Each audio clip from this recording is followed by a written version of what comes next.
Good afternoon. My name is Bobby Elias, and I'd like to welcome you to our afternoon lecture series for the Associated Student Speakers Program. Today we have with us attorney Salle Soliday, who is representing prisoners at San Quentin. And by way of introduction, I thought I would read a letter she wrote. And this starts in the middle. There is a festering medieval sore in this Marin County. I discovered human beings live and die only partly because of their past crimes against society. They also live and die on the basis of their color and ideology, as well as on the whim and caprice of California state officials employed to, quote, protect, and more importantly, to, quote, rehabilitate them. When a mother cries out that her son was murdered at San Quentin 5 or 10 miles from my home, and that I could keep others from that fate, I found it hard to ignore her in deference to my divorce and whiplash cases. And when I come close enough to hear even the encrusted concrete of San Quentin seeped with voices of outrage.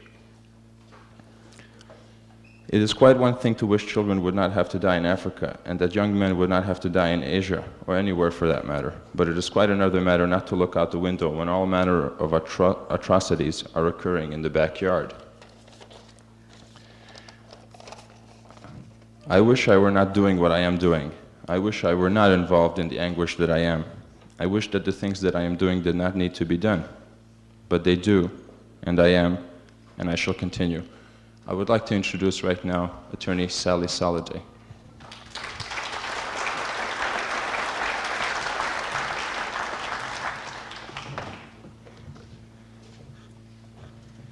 Hello. I'm glad you're interested. And the inmates that I know, thank you for coming.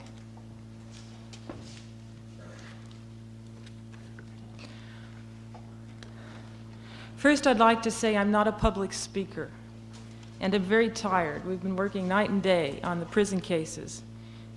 So without apology, I hope you'll bear with me.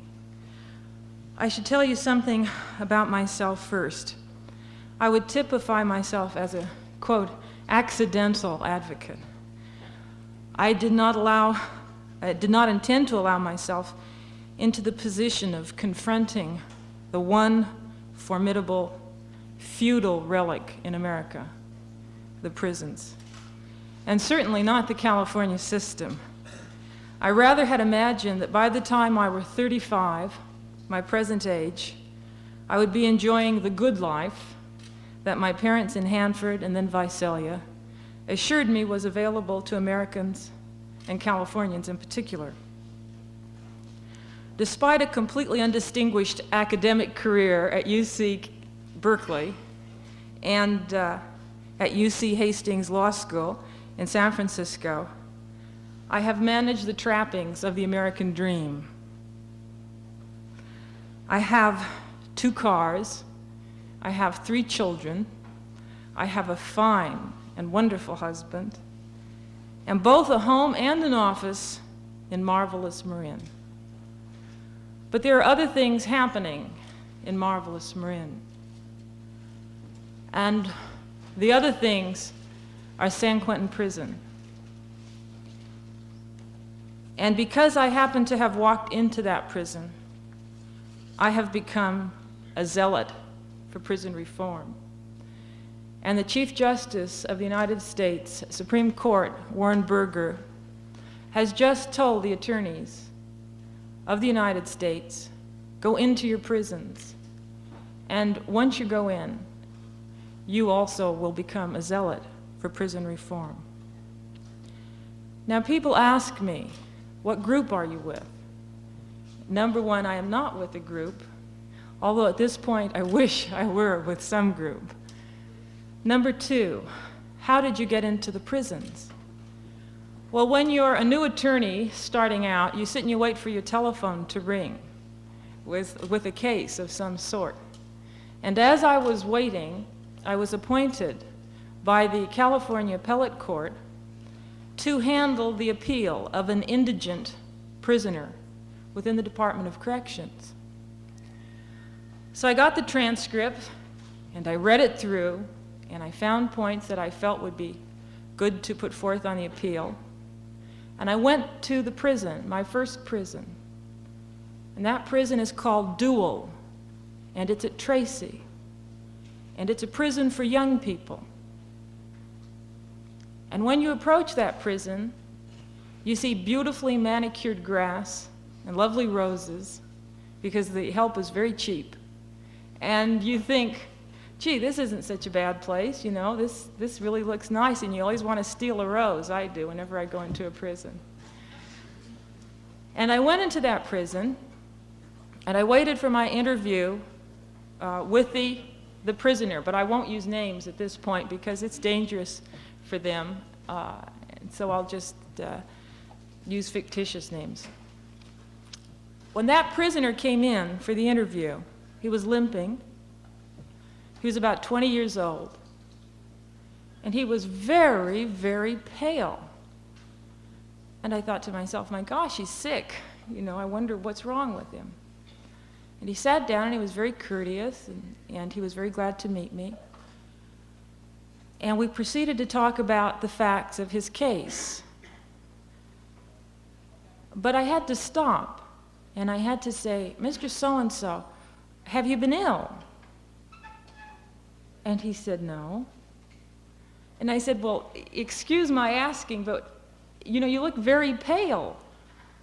And he said, well, that's because I don't see the sun. And I said, well, what do you mean you don't see the sun? You must see the sun. Everybody sees the sun. And he said, no, I'm in the, I don't know if it's called the adjustment center there, if it's called segregation. They have all different names in different prisons. But anyhow, he was in that punishment unit that's set apart from the regular prison. And I said, well, what is this place? You know, you have to just tell me what it is, because I don't understand when you just give me the name. What goes on there? And he says, well, I'm in my cell 23 hours a day, and I'm allowed to exercise 1 hour a day. And I said, well, where do you exercise? Can't you exercise outside? And he said, no, I get to walk up and down the tier corridor. And I said, well, what do you do in your cell? He says, well, there's not much you can do in this cell, Mrs. Soliday. So I said, how long have you been there? He was in that cell 6 to 8 months. I don't have my figures here, so I can't tell you exactly. And that was my first introduction to the prison. Now after that, I got some calls from, or not calls, certainly not telephone calls, but I got some letters from prisoners at San Quentin, because they write attorneys in Marin County. We're right there. And I went to see a prisoner. And that prisoner's case involved the fact that he had a sentence of 6 months to 10 years. And he was released on parole at the end of the 6 years. And his sentence would be complete as determined by the adult authority. They set it at 8 years. So he was supposed to be on parole for 2 years. Now, his sentence of 8 years, as set by the adult authority, would have been finished on January 3rd of a certain year. He got into a fight with his wife on Christmas Eve, and he was arrested for assault, and she had assaulted him. But he took her to the hospital, and he was arrested on assault. The court threw the case out for insufficient evidence. He was found guilty by the Department of Corrections and the Adult Authority, and he was put back in to finish his maximum time of 10 years. Now, the figures of the Department of Corrections and the Adult Authority showed that his parole wasn't revoked until 21 days after the 8 years, until in February, by their own figures. When we started to get records of San Quentin, it showed in his records, they have kind of a poop sheet of everything that occurs to the prisoner. It shows that he was discharged January 4th. And then they scribbled out January 4th and showed that his parole was suspended January 3rd. So there's a real dispute regarding when they suspended his parole. And if they did it after January 3rd, they had no more power because his sentence was over, midnight, January 3rd. We went to the Superior Court in Marin County, and we got a writ of habeas corpus. The court granted it. The court also granted bail. So I went to San Quentin and took the man out. He's been working and leading a very good life, no problems. However, the Attorney General's office has appealed that, and we're now battling in the appellate court. And we will have to battle probably in the Supreme Court of the state. And then we will have to battle in the Federal District Court and the Federal Court of Appeals and perhaps the Supreme Court of the United States. He's already served one of the 2 remaining possible years they could have given him.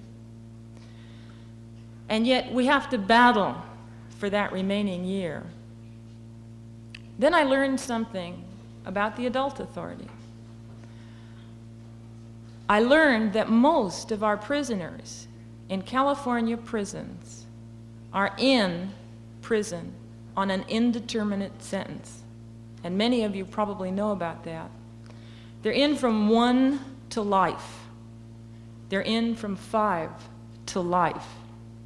And the courts say that under that kind of sentence, it means you're sentenced to life in prison. And you're only allowed out at the good grace of the Adult Authority. That means that most of those men's whole lives are controlled by the Department of Corrections and the Adult Authority. That means whenever they get a disciplinary action within the prison, that goes into their jacket, which is a big file with all sorts of records on them. And when they come before the parole board, where they're not allowed an attorney, they're not allowed any witnesses, they're not allowed anything, they just walk into the hearing room and the members of the Adult Authority are there. And the Adult Authority sees disciplinary actions on different forms. They say, well, Mr. So-and-so, you're going to be here for the rest of your life if you keep this up. And they're right. They can be kept there for the rest of their lives. There's one inmate in Folsom. He was transferred there from San Quentin. He was put on an R&D starvation diet. Now, I have in my purse a sample of what an R&D diet is. It's a restricted diet. And it's like mashed up beans and carrots in a hard bar, like a bar of soap about this large. And it's fried, it's mushed together and fried, and then refrigerated so that it's totally hard and obnoxious when you get it.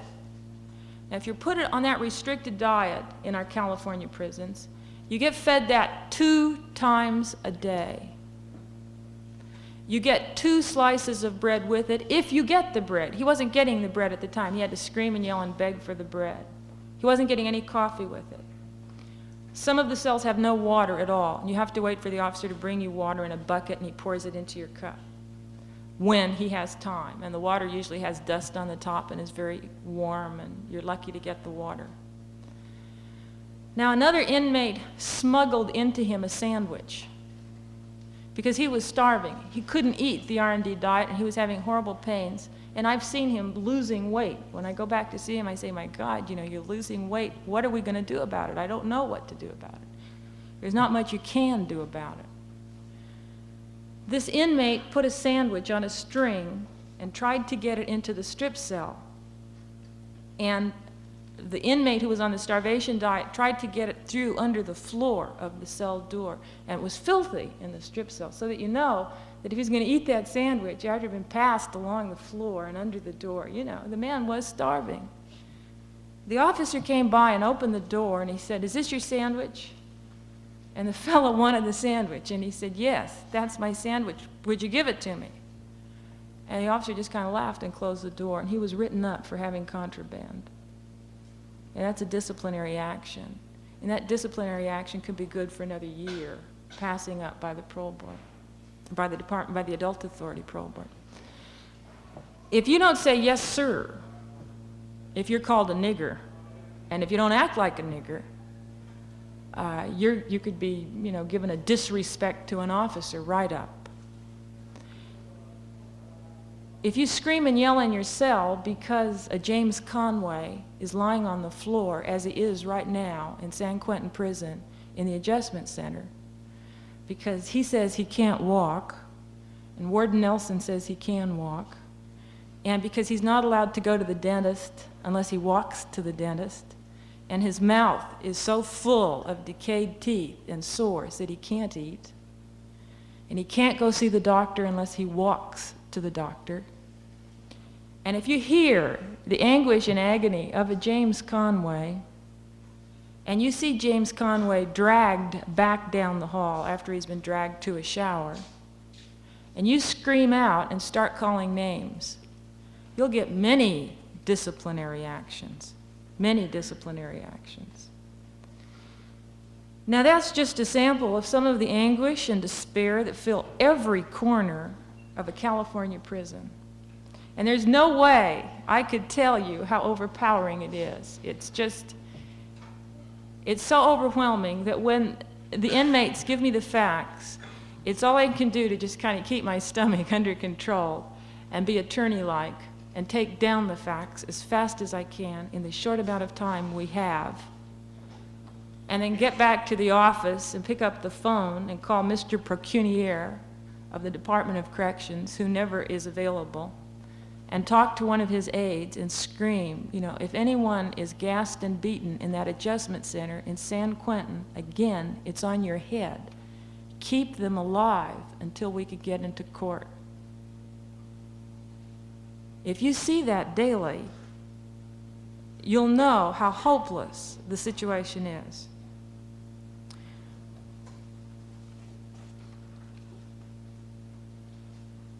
A week and a half ago, I received a letter from the Adjustment Center of San Quentin. And it was a letter from an inmate named Rochelle McGee.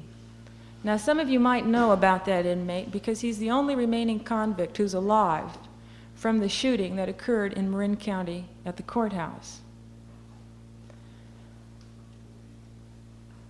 Mr. Parks, who's the associate warden at San Quentin and the man who's in charge of all news releases and publicity, after that shooting, depicted Mr. McGee and all of the inmates involved in that shooting, hoodlums and troublemakers within the prison, that they were certainly not revolutionaries and they certainly didn't care about anyone else in the prison except themselves.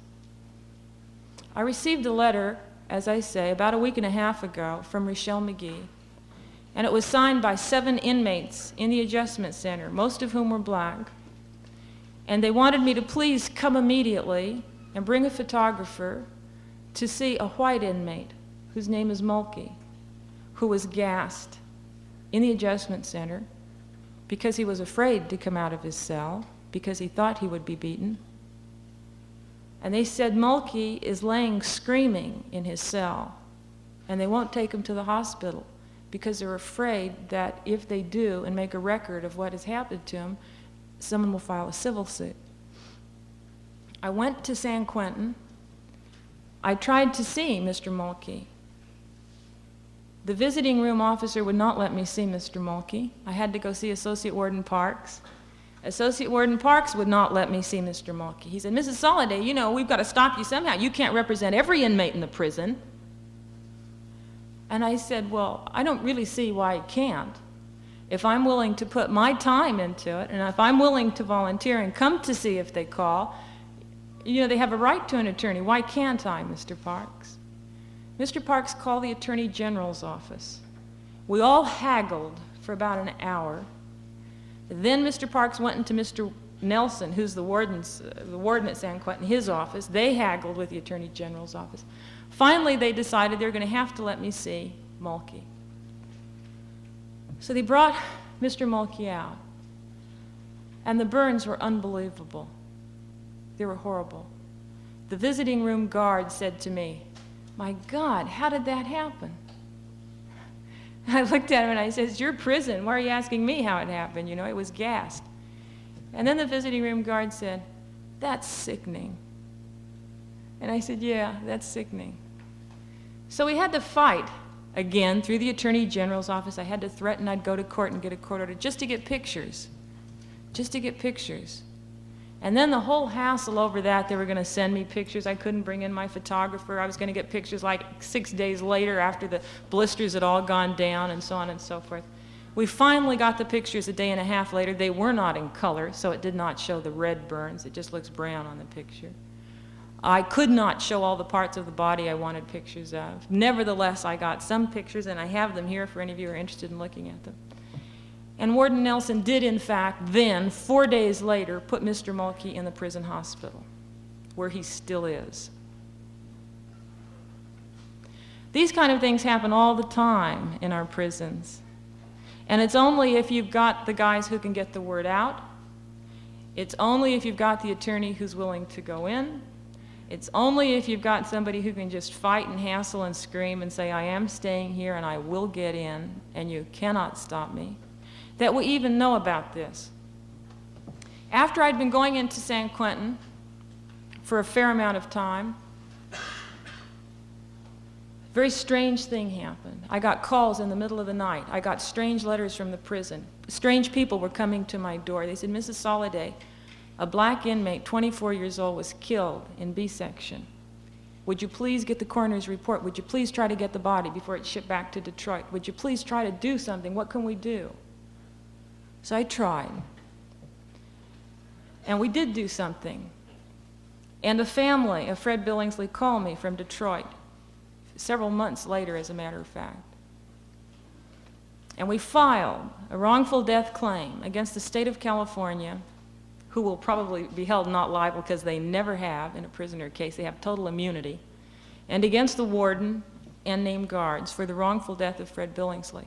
Now, Fred Billingsley was a psychotic inmate in B section, which is a chamber of horrors at San Quentin, where inmates stay in their cells 23 hours a day. They come out 1 hour if they're lucky into the tier. They go to the yard maybe 1 hour if they're very lucky. They do nothing all day long. They're screaming all the time. People are throwing things out of the tiers. It's just horror. Many psychotic inmates in there, no one to help them. No medical attention, no adequate medical attention. They have to beg to go to the dentist. They have to write the warden. I tell them now, write the warden, write the legislators, send a copy of your letter to everyone to get to the dentist. Ex-guards tell you that, you know, someone could slice his wrist and die from the blood coming out before they could get a doctor, because at San Quentin they have like 3,600 men in San Quentin alone, and they do not have a doctor at the prison during the nighttime. So one night, many officers went to Billingsley's cell, and he was afraid they would kill him. And he said, "Please, don't kill me." And he was afraid to come out, and he was psychotic. His eyes were glazed. He wasn't doing anything at that point. He was just putting water in a little cup and putting it on the floor. And he was gassed, unbelievably, with gas that you would use maybe for 1,000 people out in the yard. He was gassed and gassed and gassed and gassed. And the inmates in B section, there are over 170, were breathing through pillows. They were breathing through T-shirts put over their face. They were putting their heads in the toilet bowl to try to breathe. And the gas stayed in B section over a week. And Fred Billingsley was taken out. There were many, many guards, 8 at a minimum, 15 maybe at a maximum. He was taken out, evidently struggling, totally out of it, and a chokehold was put around his neck. Now, Fred Billingsley died, according to the coroner's report in the autopsy, from an asphyxial picture due to pulmonary edema. Pulmonary edema is a classic cause of death by tear gassing. And also, he had a fractured larynx. Now, many of those inmates have been trying to get the truth about Fred Billingsley's killing out to the public. Several inmates tried to file a suit in their own behalf. Two of those inmates, David Johnson and Arthur Givens, filed a suit in the federal court under the Civil Rights Act for the death of Fred Billingsley. They attached an affidavit, again, of Rochelle McGee, who long before the shootout in Marin County was trying to get to a lady named Angela Davis. And in this affidavit, which is a public record in the federal court in San Francisco, this affidavit says, I'm trying to get to the family of Fred Billingsley. I'm trying to tell about the murder of Fred Billingsley in San Quentin. And the warden will not let me get this information out. They filed that suit in the federal court, and it was denied because they had failed to file in forma pauperis. That means that they had failed to ask the clerk of the court if they could file without a filing fee because they were indigent. They are not attorneys. The suit came back. They filed again. This time David Johnson was the only plaintiff. He filed again with the same affidavit attached, and they just got the letter back from the court. Not the letter, the denial back from the court. And as is true, the court says, Section 1983 of the Federal Civil Rights Act allows suit by the, quote, party injured.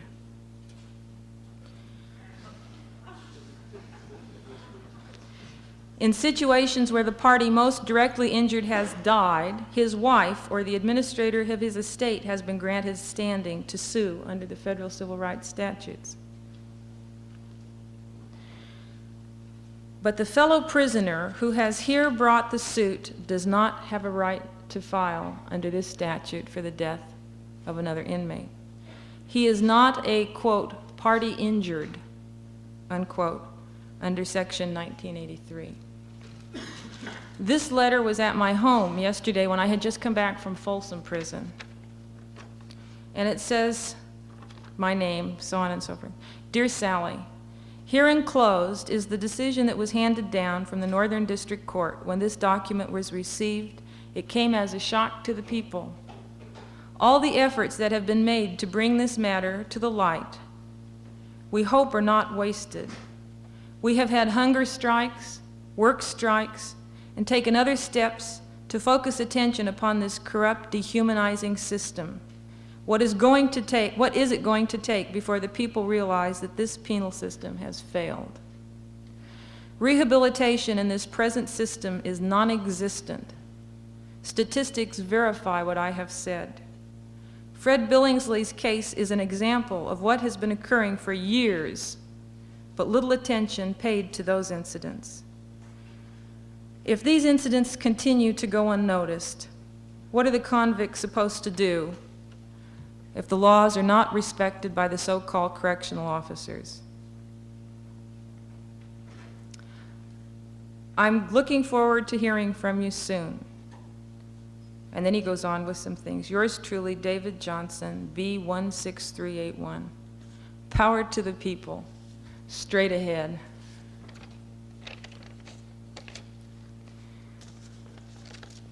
Now, after we filed the suit against San Quentin Prison and the state for the death of Fred Billingsley, all sorts of strange things started happening. The day after I filed the claim, the day after I filed the claim, I went to San Quentin to visit an inmate. There was another inmate I wanted to see. The officers at the visiting room desk said, Mrs. Soliday, before you can see a new inmate, you must write the reason why you want to see him on a piece of paper. This had never happened to me before. I've seen many, many inmates in San Quentin. I went to another attorney who was sitting in the visitor's room, who was a friend of mine and who has been in the prisons many times. And I said, Ted, have you ever been asked to write out why you wanted to see a prisoner? And he said, of course not. They can't make you do that. And I said, well, they are. If I want to see him, I have to write it.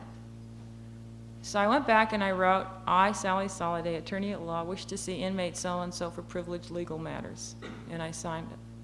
And they let me see him. That next week, the inmate I had been talking to, who had helped me in the Billingsley case, was transferred to Chino. And he couldn't help me anymore, and that ended a very much needed help. The next time I went in, I was told that I could not see the inmates. I gave them a list of inmates I wanted to see. I was told I could not see the inmates now without a letter from each one of them. That had never happened before. And I said, why? You know, what do you mean? I give you a list, you let me see the inmates. The warden just called us and he said, from now on you can't see anybody that you haven't seen in the past without a letter. And I said, how do I know a letter gets out? What if the family calls me? What if friends call me? Because that happens many times. Sorry, that's what the warden says. So I tromped over to see Associate Warden Parks again. And he told me, well now, Sally, we want to protect you from yourself. We wouldn't want you to do anything unethical, such as soliciting. Now, if you want to stop an attorney or threaten an attorney, there aren't too many ways you can do it, but man, soliciting is one of them. So I said, you mean I can't see anyone without a letter? No. Okay. The next time I went into the prison, I had letters. I had told Warden Nelson we would file a suit in court because letters were privileged communications. I'd shown him the envelope. But he said he wasn't going to go for that. The next time I went in, there was a regulation that Warden Parks had passed that afternoon, that prior afternoon, saying that when attorneys come in and ask to see several inmates, it could be that they're soliciting. And therefore, you're to use your own discretion. This is the officer at the visiting room desk. He's to use his discretion as to whether the attorney's request to see more than one inmate is legitimate without letters from the inmate. The other thing is that if the attorney brings in a legal assistant, because each time now I take in an assistant with me because heaven only knows what's going to happen each time I go in, and I need a witness as well as an assistant. So now I can't bring an assistant in unless the officer at the visiting room desk thinks it's legitimate. Next time I went in, there was a regulation as to tape recorders. I had been taking in a hand tape recorder. I hadn't been smuggling it in. I'd been, walking in with it right out in front every time. Now there was a regulation that I had to sign a waiver as to each inmate. And it said that, I will not use this for the press, the news media, and anything that I say while I'm using this tape recorder will be within the client privilege communication and dealing with his case.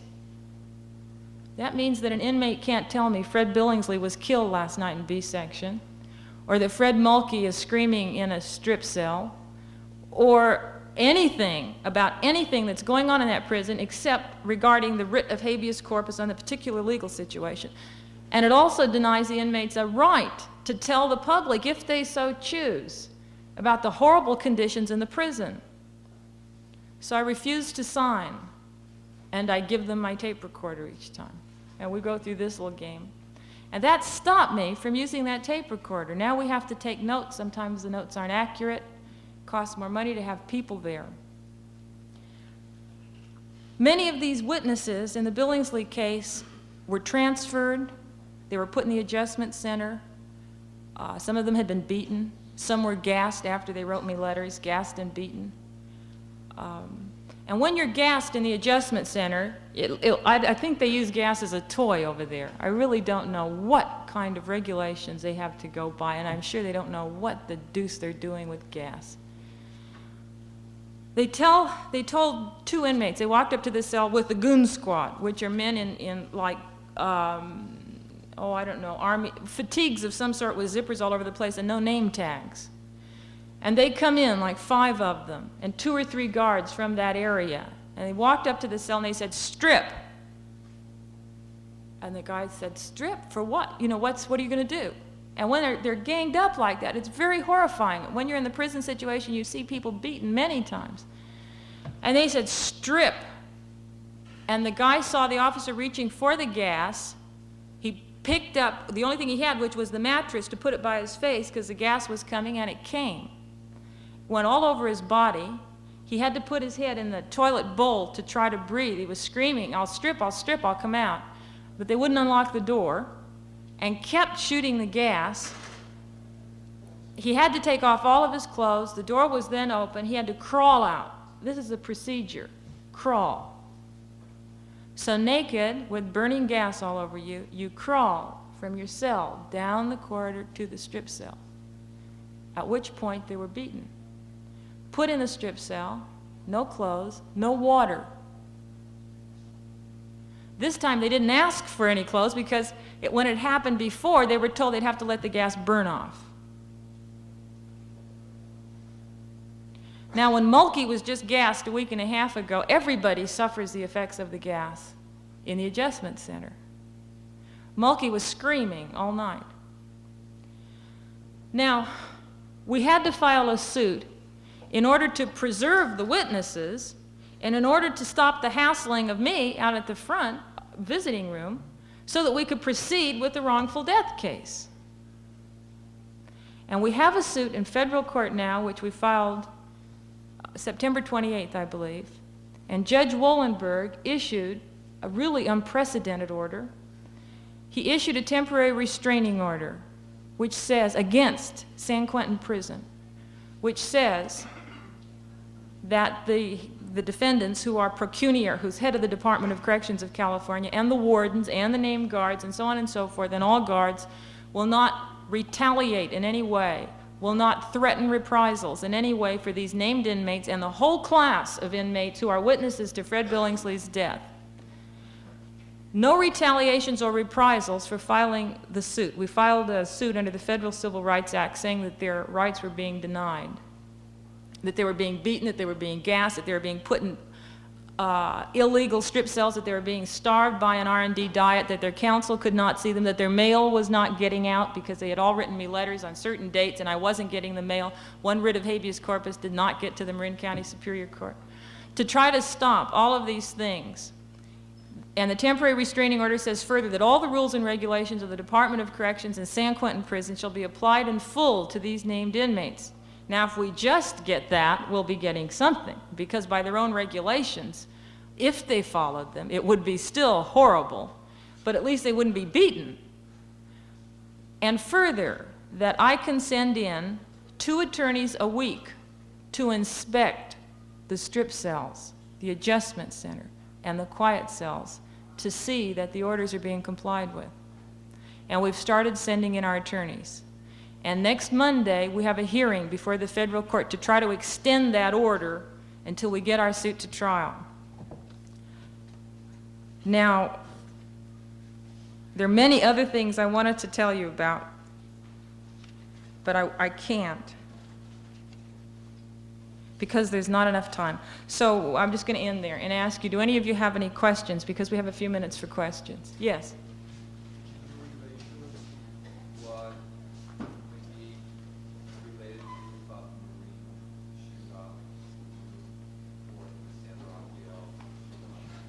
Can I relate to you what McGee told me about the Marin shootout? McGee has never talked to me about the Marin County shootout. After the Marin County shootout, I think that occurred on a Thursday. That Sunday, I was working in my office on Billingsley's case, and I had all these letters to go through. And I realized, here's a letter from McGee. I think it's the same, you know, I looked in the newspaper then that I still had in the office, and it was the same Richelle McGee. In that letter, he had asked me to please come because he had information on the killing of Billingsley, and that he'd been trying to get it to the mother of Billingsley and to the court, and that the warden wouldn't let anything out, and please come, he wanted to talk to the mother. I then realized that I had an affidavit by McGee attached to this complaint that the other guys had sent, that they tried to get into the federal court. I then went to see McGee. His was one of the names of the several names I gave the officers when I was told I had to have letters. And when I had to wait and wait and wait, after I filed that claim, I have waited hours to see people, and I'm not able to see them for this reason or that reason. It's just been it's been a survival thing. And I was not allowed to see Richelle McGee, and this was about 2 weeks before the Marin County shootout. And I feel very badly about that because, you don't think really you can stop things, but you think that if the man ever thought that there was some hope that this murder would have been, someone would have heard about it. You just never know. I wish I had seen him.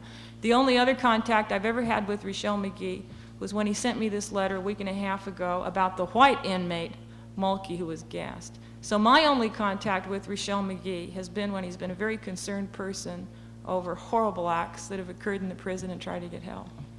I've never talked to him about his case or the Marin County shootout. Before we take the next question, could we pass around a little box or something and collect some money from anybody who wants to give for the Prisoner Humanity and Justice Fund? We only have about 4 or 5 more minutes before the next class comes in here, so we can take maybe 1 or 2 more questions.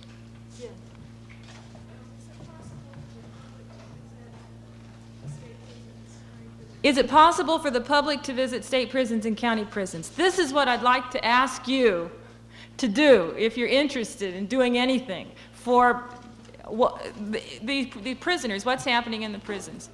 Number 1 is to ask to go into the prisons. The inmates are begging people to come into the prisons. They want a citizens committee to come in and look at what's happening in the prisons. Go into the prisons. Ask if you can have an undergrad, say in lit, a sociology student, a medical student, a law student, a photography student, an art student, and say, we have 15 students at UCLA and we want to go live in the adjustment center for 3 days. We want to live in a strip cell that just has a hole in the floor, and we want to live there. They live there for 30 days, and Divans, who's our plaintiff, 65 days, and he probably would still be there if we didn't bring the suit. Students should ask to do that. They should ask their judges, go in and stay for a weekend like the Nevada judges did. A group of students can get together and say, we want to live on a restricted diet. I can get you the recipe. Live for 15 days on a restricted diet and see what it does to your stomach, and make a report to your legislators. Send the facts in to me. Be willing to testify in court because I'll ask you. Raise money. You see, there is no group, there is no single human being that can bring a wrongful death suit against the state prisons by himself. It will take, in Billingsley's case, at least, I estimate, at least $25,000 to put on a case.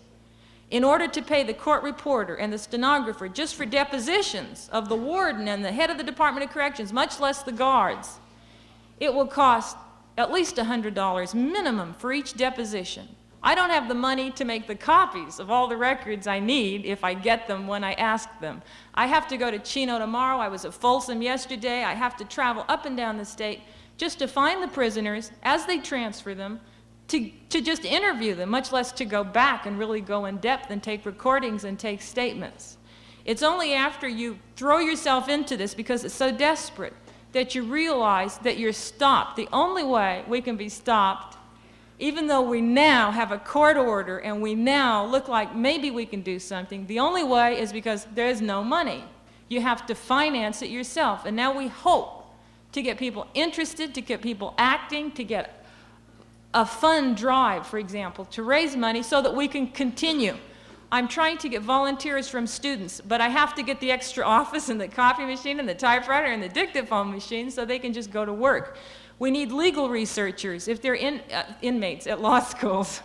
Any inmates at law schools who can do research on gassing. We want to stop the gassing, but we need research done. In federal civil rights suit, we need research done. And if there are any students who can do that, God knows, they're really needed. We need students who go in and say, we want to photograph the blood on the walls of the strip cells. We want to photograph the cockroaches that they're collecting in plastic bags. We want to photograph what people do in B section all day long. We want educators to go in and say, why aren't the people being educated? Why aren't the people being rehabilitated?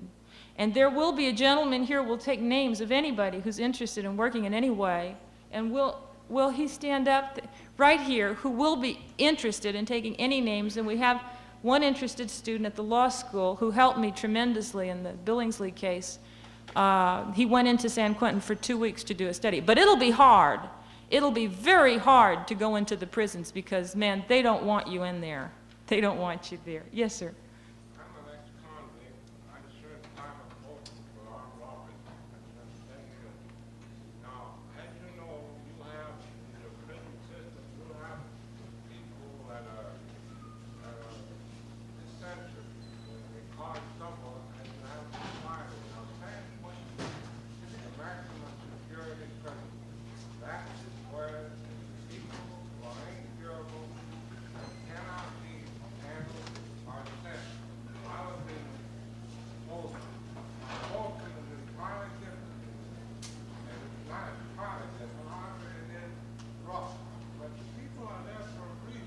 All right, may I answer that, sir? This is a general attitude, and you are experienced because you say you're an ex-convict, you were in the prisons. But the attitude generally is that prisoners are in some way depraved, they have to be handled, they have to be put in there, and we don't know about them, we really don't want to hear about them, and let the administrators do it. I have talked to ex-guards, I have talked to people, legislators, and it's generally agreed that 80% of the prisoners who are serving those long sentences do not need to be there for that period of time and should come out. That people like Warren Wells, for example, who led the sit-down strike at San Quentin, he will be in an adjustment center for God only knows how long. He was in a dark strip cell at Folsom. They sent him right out of San Quentin. And anybody, you say an agitator, anybody who's a militant in the prisons now and trying to get reform are very brave men because they will not be paroled, they will suffer brutality, they will be transferred all over the place, and they'll probably, heaven only knows when they'll get paroled from those prisons, and they know that, and they're taking that on themselves. Thank you very much, Ms. Soliday. We have to call it